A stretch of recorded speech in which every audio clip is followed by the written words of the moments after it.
Mind coats. No sweat. Yeah. Whew. Yeah. I just be talking that good. Still they gon' say that I'm bad. Yeah. We gon' go clean up the hood. I'm about to give them my last. Soon as they look at the presents, they wanna bring up my past. Yeah. We be exposing them liars. I'm about to put them on blast. I will not, no I will not apologize for it. I will not, no I will not apologize for it. I just be talking that good. Still they gon' say that I'm bad. Yeah, we gon' go clean up the hood.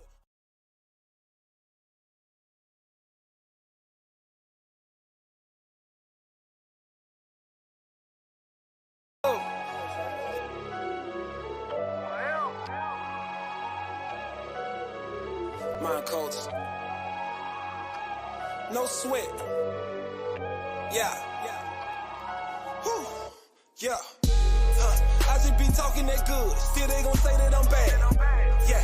We gon' go clean up the hood. I'm about to give them my last. Soon as they look at the presents, they wanna bring up my past. Yeah.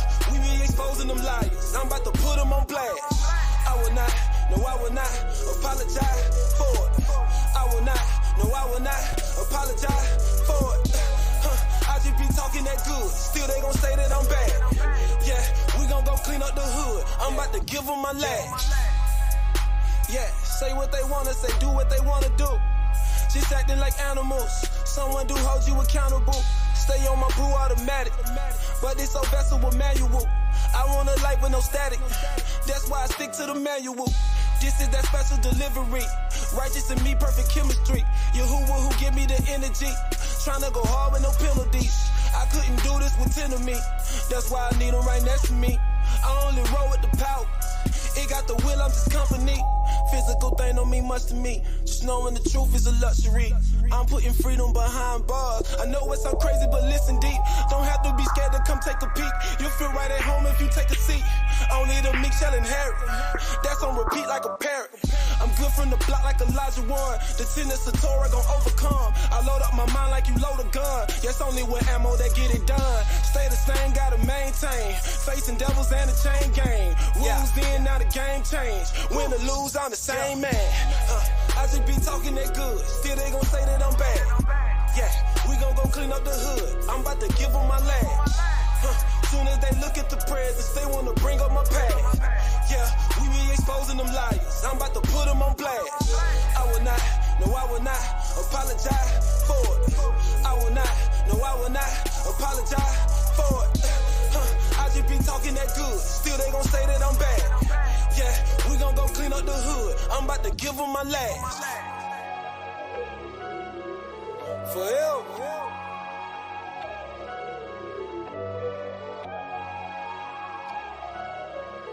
Forever.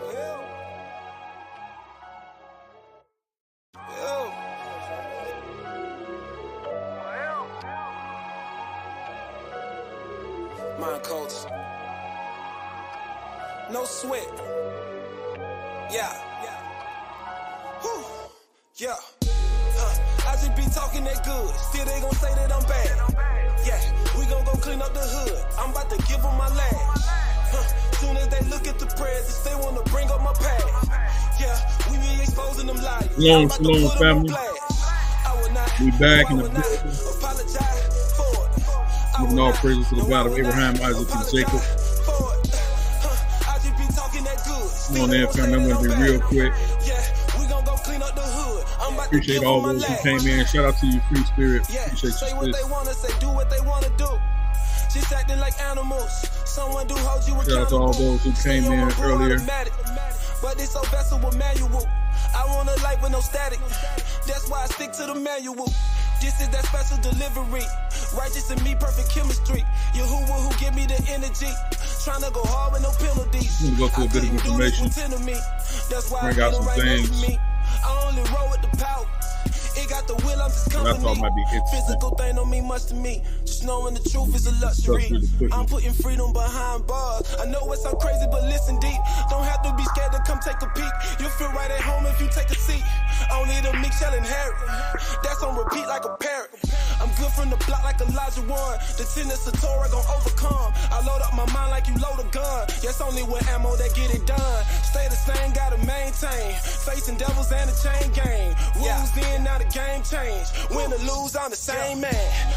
I just be talking that good. Still they gon' say that I'm bad. Yeah, we gon' go clean up the hood. I'm about to give them my last. Soon as they look at the presents, they wanna break up my past. Yeah, we be exposing them liars. I'm about to put them on blast. I will not apologize for it. I will not apologize for it. I just be talking that good. Still they gon' say that I'm bad. Yeah, we gon' go clean up the hood. I'm about to give them my last. Forever.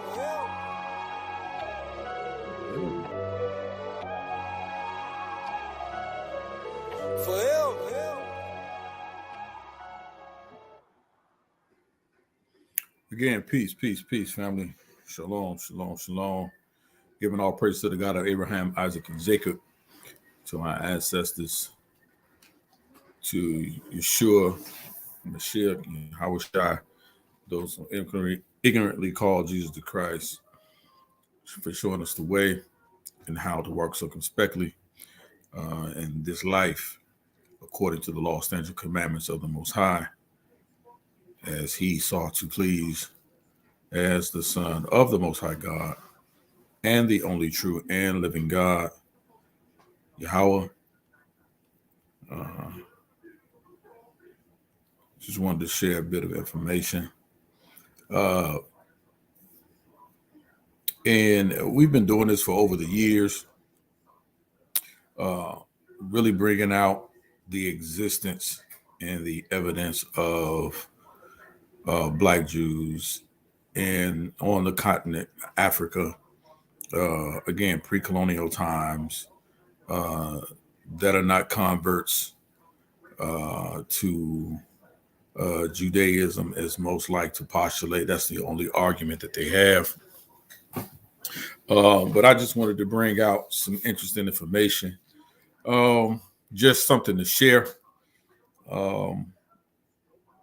as I prepare to do or continue the part 2 from our review of Shaka Amos. Also, I am going to be doing a review of Ron Dalton's Hebrews to Negroes docufilm.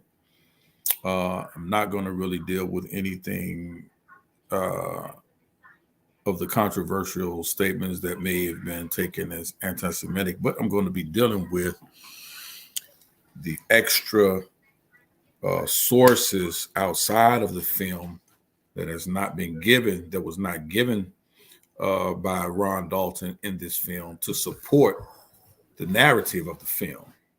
I think that's important, and that's been missed in this whole conversation about whether or not the film was accurate, whether or not the docufilm was fallacious in its presentation, whether or not it was intent to deceive or to keep Black folks trapped in the Bible, as Shaka Amos so ignorantly stated.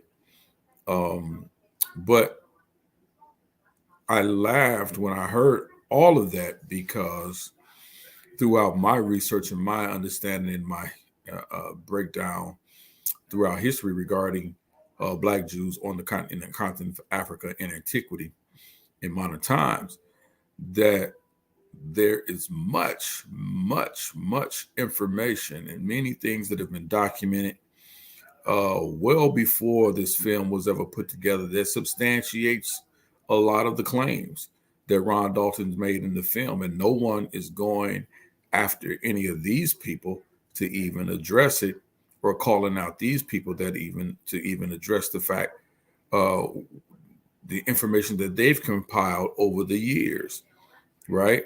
And these haven't all been Black people. These have been Jews. These have been Caucasian folks, Africans, from all generations and walks of life. People have sought to deal with this question and deal with the understanding and even identifying Black Jews in the continent, on the continent of Africa. And so that's the perspective I'm going to be taking a look at it when it comes to the film. I'm going to go through some things of what the film actually is talking about. And then I'm going to stop and I'm going to put with it certain points in the film that Ron Dalton brings out.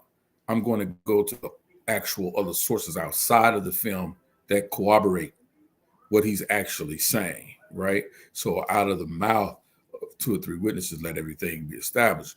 So this is how I'm going to approach it, but I am going to break it down. Some people have reached out to me and said, hey, look, I haven't seen it. I don't really know what the controversy is about. I'm going to say to you, go purchase it, purchase the book, go watch the film. But until you do that, I will be giving a breakdown for it. So let's just get into it a little bit here. I'm going to share my screen. We're going to talk about some interesting things today. Let me do that. Present, share screen.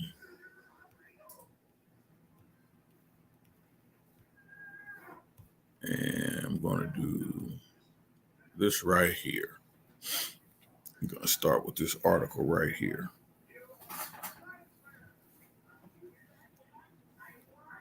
All right. Let's start with this article right here.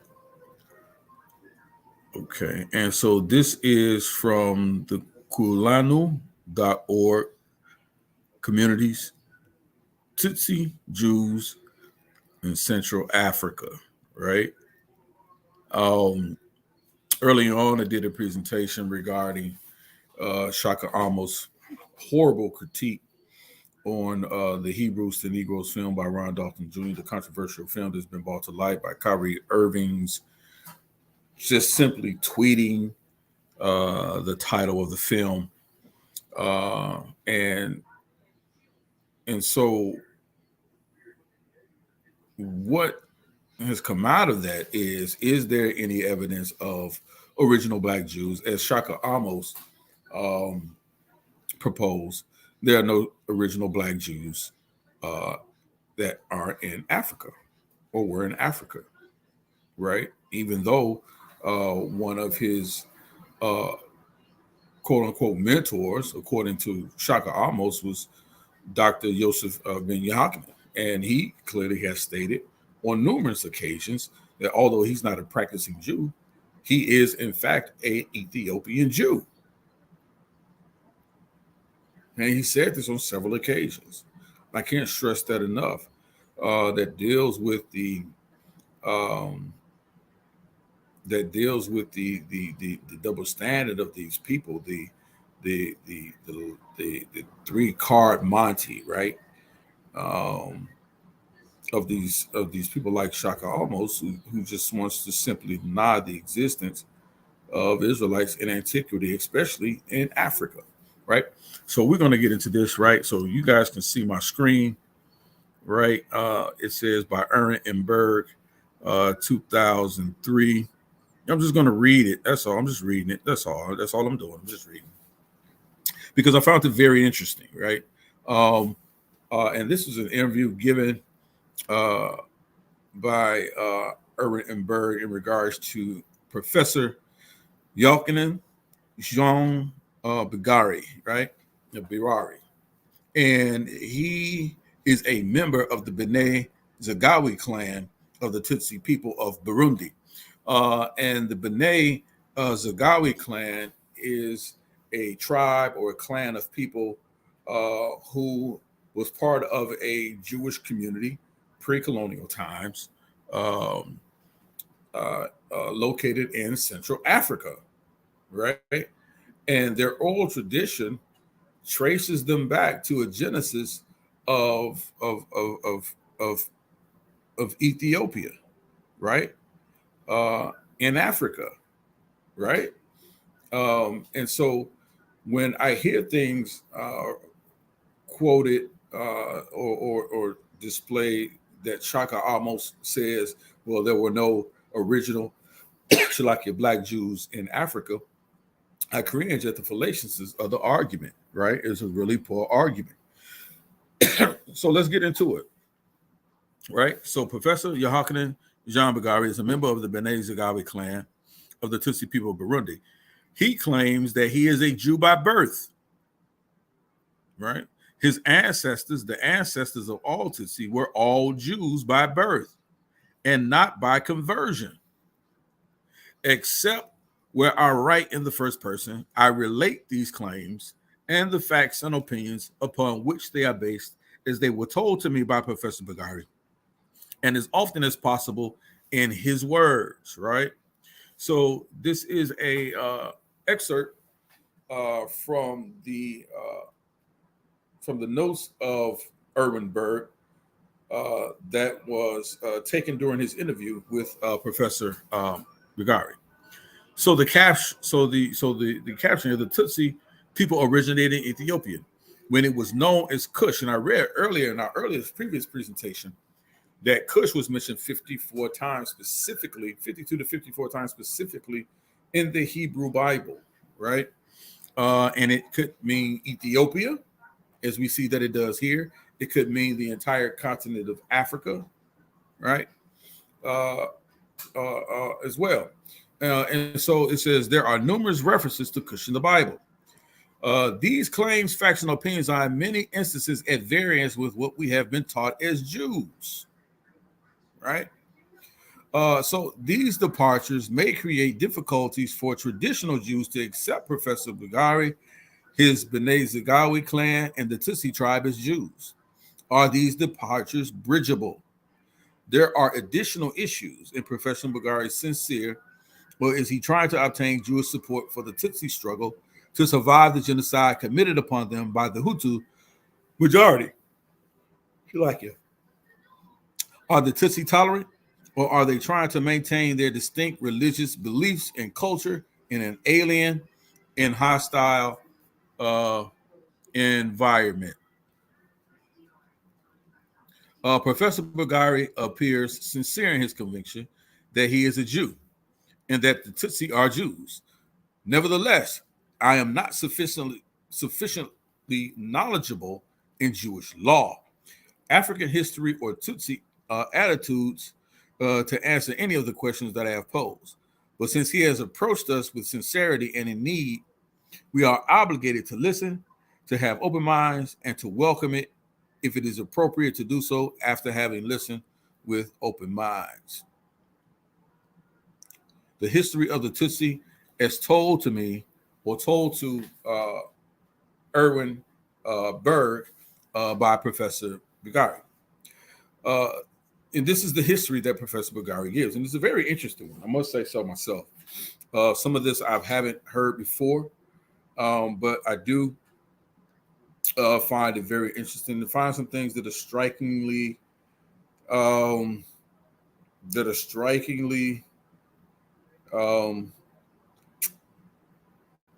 difficult from what from knowledge that I have, but I'm open to it, right, to the further study of it.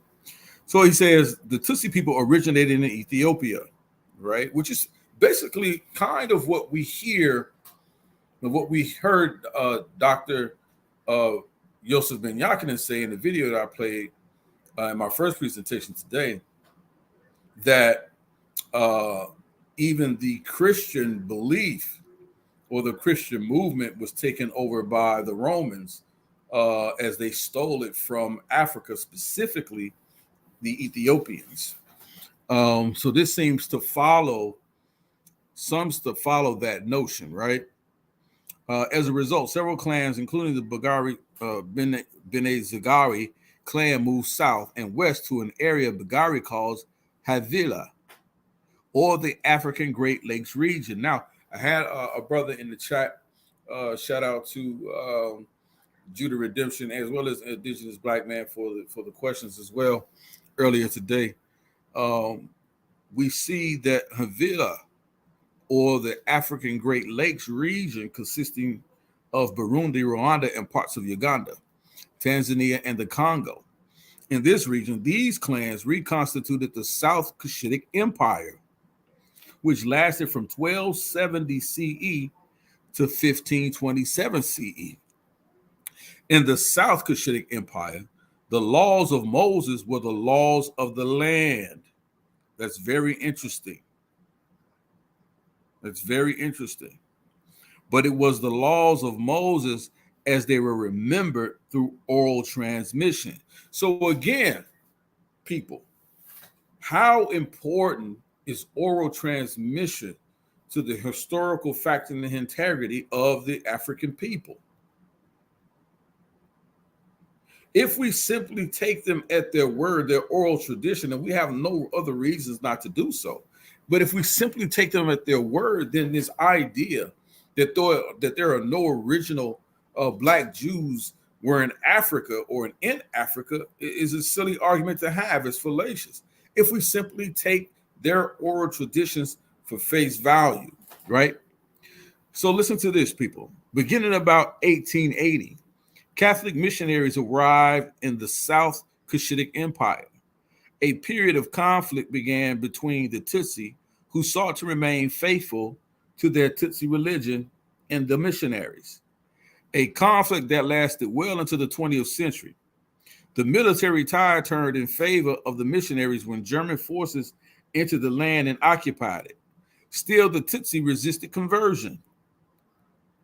You hear that? The Tutsi resisted conversion, right?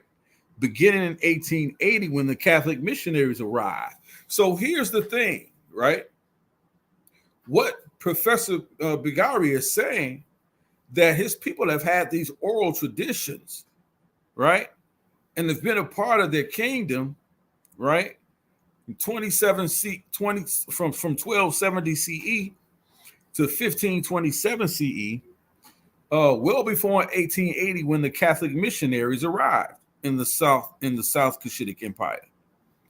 A period of conflict began between the Tutsi, who sought to remain faithful to their Tutsi religion, and the missionaries, a conflict that lasted well into the 20th century. The military tide turned in favor of the missionaries, watch this, when German forces entered the land and occupied it. Still, the Tutsi resisted conversion. The missionaries found success only among who? The Hutu, right? The Gurnim, or the Goyim is what he's saying. Because of Tutsi resistance and Hutu acceptance of Catholicism, Tutsi land was confiscated and given to Hutu squatters. This is the origin of the conflict between the Tutsi and the Hutu. If anyone ever seen that film, Hotel Rwanda, it's dealing with this conflict in the genocide of the Tutsi, right? It's dealing with this specific conflict. And this is what Professor Bagari, who's being interviewed here, is basically saying, that because they refuse conversion, the Tutsi, they refuse to be converted to Catholicism, right? They refuse to be converted to Christianity, right? That their land was confiscated and given to Hutu squatters. And this is the origin of the conflict between the Tutsi and the Hutu. About the time of World War I, Belgium became the colonial ruler of Rwanda, Burundi, and Kivu, which is Eastern Congo, which were the historic domain of the Tutsi under the Belgians. The Catholic Church began to destroy methodically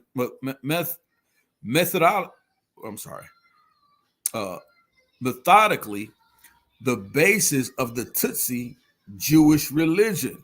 So even during the time of World War I, we clearly see a concerted effort to break down the Tutsi people into accepting Christianity and to denounce their Hebraic religions and customs, right? Burundi and Kivu were separated and placed under different figureheads. The Jewish Rwanda king was exiled, and his converted son placed on his throne. An annual gathering of Tutsi lasting 8 days used to take place in what is now Rwanda. The Catholic hierarchy noted that the rituals of the festivals were in accordance with the Old Testament rites of Sukkot, And in 1970, the festival was banned by the Belgians. Again, we clearly see Israelites being forced to hide their way of life, their belief. And so I'm going to get back to it, family, in just a second. Let's do a brief intermission.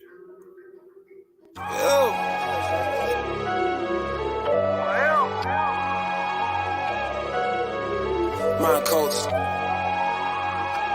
No sweat. Yeah. Whew. Yeah. I just be talking that good. Still they gon' say that I'm bad. Yeah. We gon' go clean up the hood. I'm about to give them my last. Soon as they look at the presents, they wanna bring up my past. Yeah. We be exposing them liars. I'm about to put them on blast. I will not apologize for it. I will not apologize for it. I just be talking that good. Still they gon' say that I'm bad. Yeah, we gon' go clean up the hood.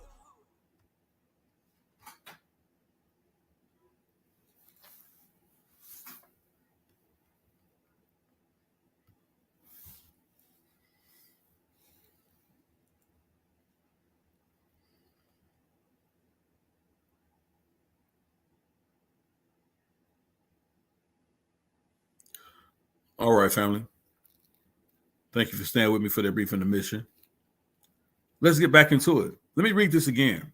It says the Catholic hierarchy noted that the rituals of the festival were in accordance with the Old Testament rites of Sukkot. And in 1917, the festival was banned by the Belgians. Wow. Again,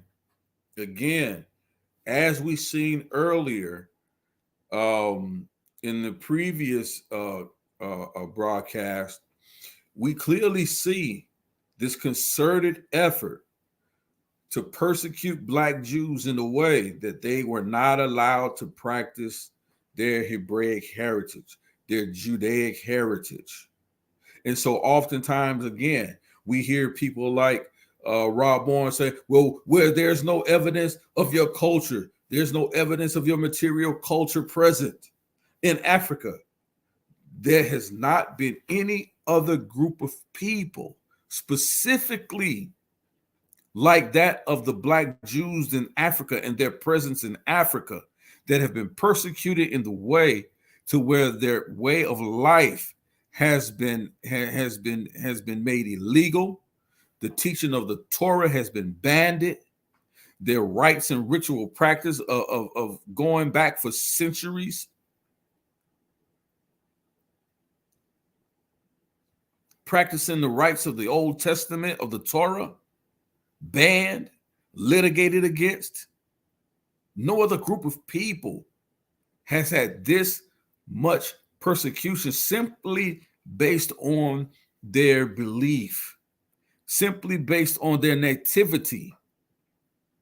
These people are born Jews, Black Jews in Africa. He goes on to say, the Jewish Tutsi king of Burundi managed to survive by subterfuge. One of his descendants, King, let me get this right, Mwambutsa, was the first African sovereign to recognize the state of Israel and make a pilgrimage, a symbolic aliyah to Jerusalem.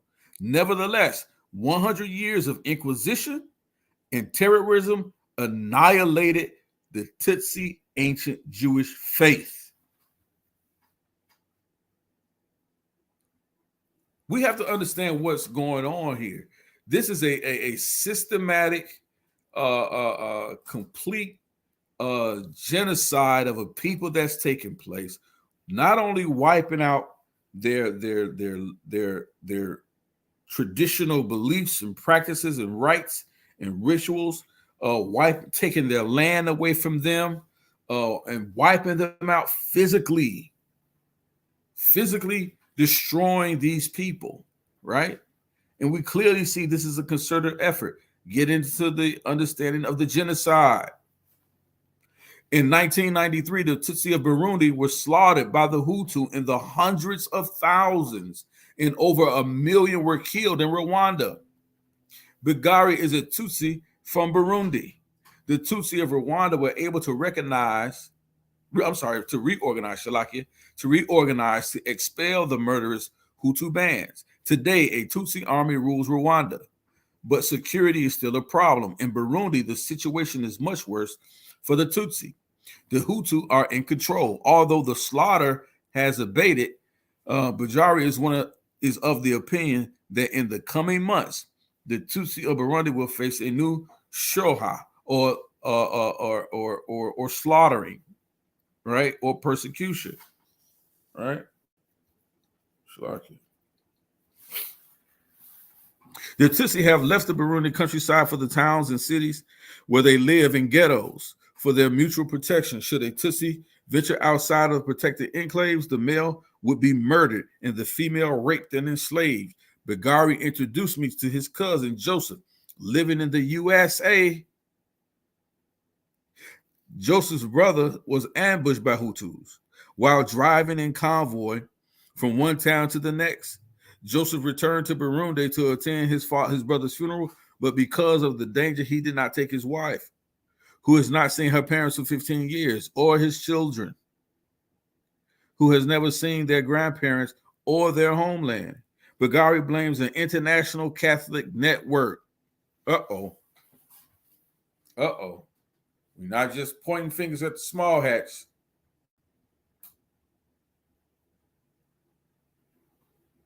But what did he say? He blames an international Catholic network for supporting the Catholic Hutus in the goal of ridding the country of Tutsis. He blames the network for being behind the Arusha agreements, which call for Tutsi participation in a Hutu-led government. According to Bajari, these agreements are a pretext to establish a system of anti-Tutsi laws and are the prelude to the physical eradication of the Tutsi Hebraic people. Come on, family. This is information coming from a professor, giving his firsthand account of what he sees, of what he's experienced.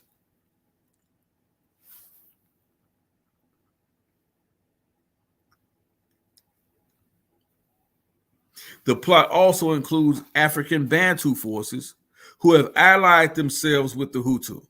In particular, he singles out the South African Bantu army sent by Nelson Mandela to Burundi. With their dollars, they buy the sexual favors of Tutsi women or take them by force. The result is that the virus which causes AIDS has spread from South Africa, where it is widespread, to the Tutsi, where it was unknown. Tutsi women are unusually graceful. They have never intermarried with the Bantu peoples around them, but are much desired by them.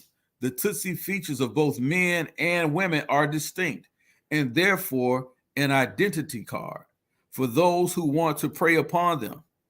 The refusal to intermarry with the Bantu is but one of the ways the Tutsis have respected the laws of Moses.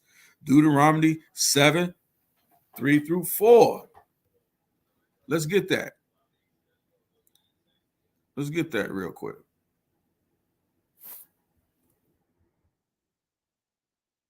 Let's read that, see what that says.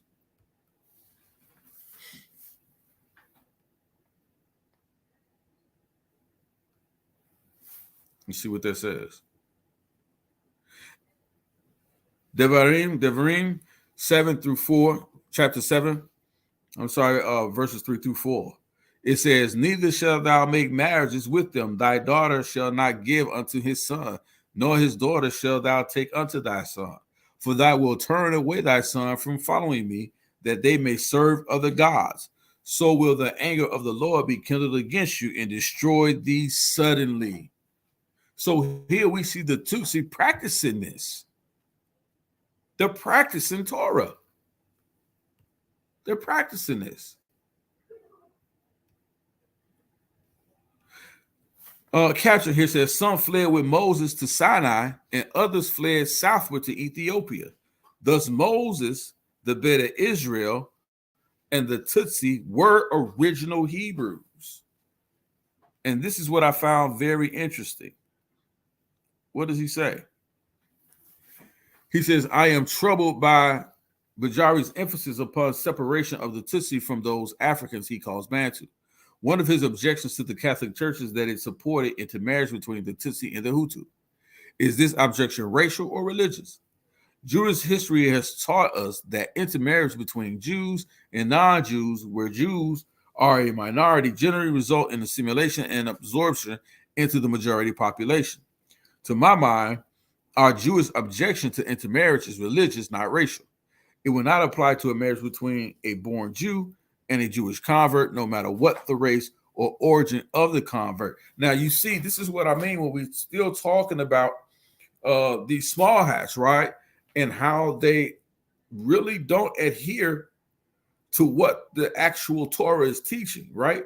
We just read in Deuteronomy chapter 7, verses 3-4, right?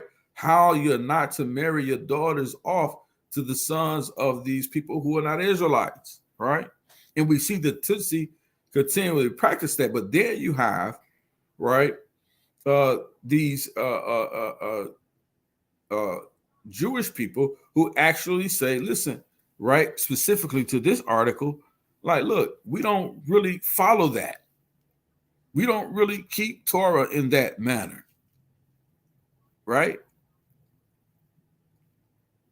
So we have to really start to look into these different things and start to see when we talk about conversion, are they talking about Jewish conversion? Are they talking about Jewish conversion that takes you away from those who originally believed and followed the Torah to something else? Right? This modern day Judaic practice, as we've seen, come 600 CE. Well, those are the things that we read about in the Babylonian Talmud, those things that we read about in the Targums, how those things got away from actually the Torah. Right? So very few Hutu converted to Jewish Tutsi religion because the Tutsi priests avoided proselytism and prohibited forced conversion. At the defense to the most difficult and dangerous position, let me go back. Prohibited at the same time, he quotes with an approval a French anthropologist who wrote, "One is born a Tutsi, none can become Tutsi afterwards."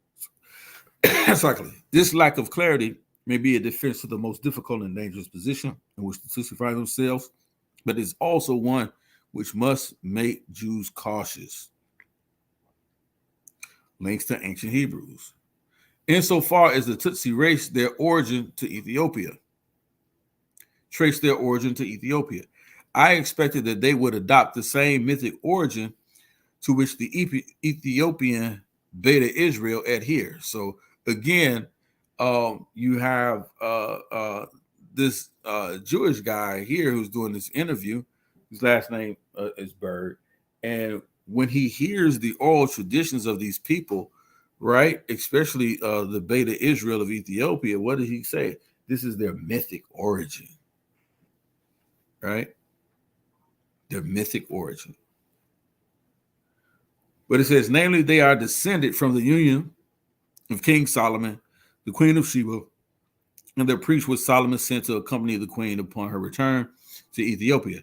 But Bajari, while never denying the connection, more often emphasizes the common Egyptian origin of the Hebrews and the Tutsi, a connection which predates Solomon.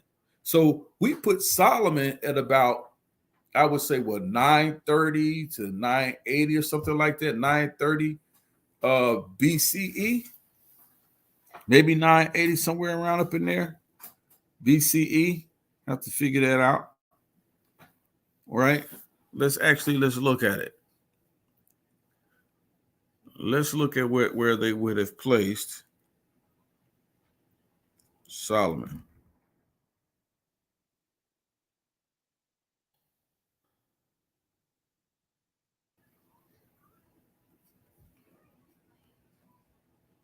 Let's see here.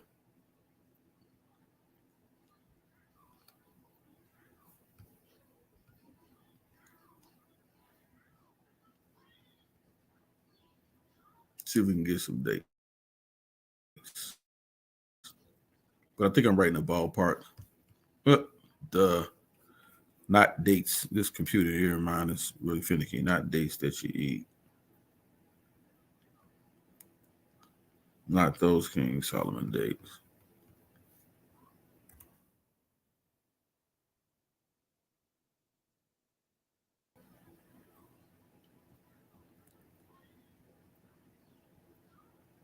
Let's see. This he was 94. Let me see. 94. So let's see his timeline. King Solomon.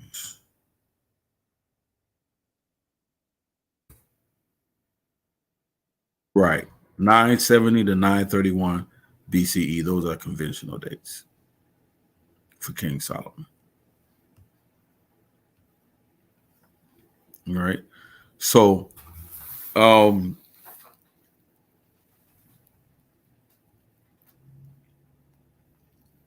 let's go back here. He's talking about the common Egyptian origin of the Hebrews and the TUTSI, a connection which predates Solomon, right?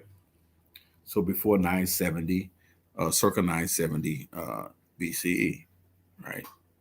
So watch this. Under the Pharaoh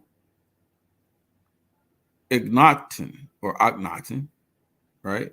A monotheistic religion was imposed upon the Egyptian people. As a result, an opposition party of priests who had served the traditional Egyptian gods developed. Like sometime after Akhenaten died, the priests revolted and compelled the followers of Akhenaten to flee. Some fled with Moses to Sinai, and others fled south to Ethiopia. All who fled shared the same religion, customs, symbols, and laws that were developed under Akhenaten. Thus, Moses, the Beta Israel, and the TUTSI were original Hebrews. Wow. So that's their connection to Akhenaten.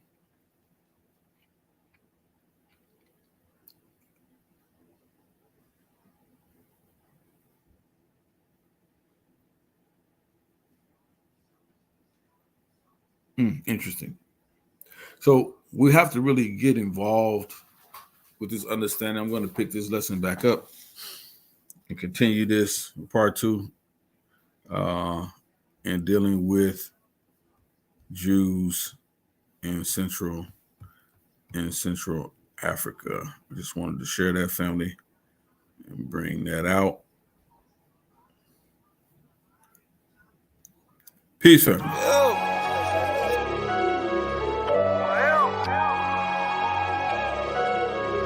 Mind coats. No sweat. Yeah. Whew. Yeah. I just be talking that good. Still they gon' say that I'm bad. Yeah. We gon' go clean up the hood. I'm about to give them my last.